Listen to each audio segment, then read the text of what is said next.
Акылбек Сөнбекович, мен да ыраазычылык билгизем. Чындап мамлекетибиз өсүү өнүгүү жолуна түштү. Бул жерде сиздин, президентибиздин, Камчыбек Кыдыршаевичтин эмгеги зор.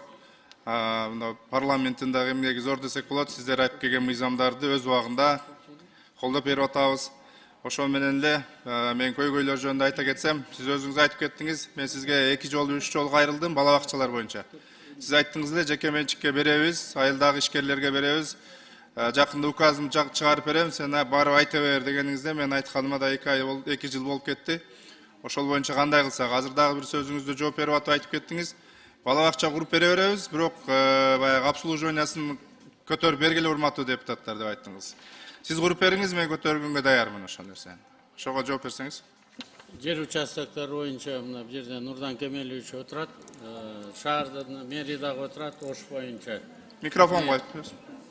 Шаардын мэри азыр эртең президент барат, Садыр Кожоевич, ошо суранып кетти окшойт. Сизге участоктарды беребиз биз. Же садик курганга участоктарды бөлдүрүп беребиз. Жок, мен ошол сиз айттыңыз, бала бакча куруп беребиз, силер обслуживаниясын алсаңар, урматтуу депутаттар дедиңиздер да. Ошо мен адрестерин берейин, куруп бериңиздер, обслуживаниясын биз уюштурабыз ошол жерлерди. Туура, аны дагы жазаңыз, жаңы садикте салыңыз. Биз сизге толук колдоо көрсөтөбүз. Рахмат. Мен Төлөкөн шайлоо округунда 2 айыл өкмөт боюнча көйгөйлөрдү айта кетейин. Мада айыл өкмөтүндө Кызылтал айылына 320 орунду мектеп зарыл керек болуп турат. Бардык документтери бүткөн. Ушуну жазып алсаңыздар. Ошол эле Мада айыл өкмөтүндө Кыргызчек айылында бала бакча керек, Чагыр айылына бала бакча керек. Мады айыл, Датка айыл өкмөтү чында мына губернатор бүгүн көрүнбөйт, Ош областынын. Эң каралбай кеткен ушул Датка айыл өкмөтү болуп атат. Бул жерде айыл өкмөт алмашып, камалып, ушундай жаман жагдай болуп, эч ушул кароосуз калып кетти да, ушунда өз көзөмөлүңүздөргө алып койсоңуздар. Карасы районунун Датка айыл өкмөтү. Бул жерде дагы медресе деген айылда мектеп жок. Ташлак деген айылда кошумча корпус керек. Анан Датка айыл аймагында эски стадион Жараксабалда турат, ушундай реконструкцияга берип алып берсеңиздер. Кийинки суроом, Бакыт Эргешев сизге трансформация боюнча мен сизге кайрылып жүрөм, ушул Мады айыл өкмөтү, Папан айыл өкмөтү боюнча. Бүгүнкү күндө кайсы стадияда элдер күтүп атат да? Жооп бересизби, кадастр?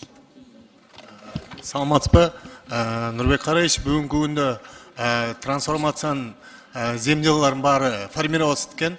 Бүгүнкү күндө администрация президенттин кароосуна киргизип атабыз биз. Ошол 2 айыл өкмөт бар да? Ооба, Папан уже кирген, заседание болсо заседаниядан каралат ал маселе. Рахмат. Эдил Жолдубаевич, сизге кийинки суроом. Мына бийик тоолуу аймактардагы боюнча жаңы тизме берилген да, өзүңүз жакшы билесиз. Комиссияны сиз жетектейт экенсиз. Ушул негедир кармалып атат да, элдер күтүп атат. Мисалы мына Лаглан айылы, Кара Суу районундагы Мада айыл өкмөтүндө Лаглан, Тейке деген айылдар тизмеге кирген. Ошо 1 жылдан бери ушул комиссия иштеп, жыйынтыгын чыгара албай эле койдуңуздар да. 1 жылдан ашык болдуңар окшойт. Ушул комиссияны тездетип бербейсиздер, эл күтүп калды. Урматтуу Нурбек Караевич, буюрса ал токтом иштелип чыкты. Азыркы учурда каралып атат, макулдашууда. Буюрса жакында киргизебиз.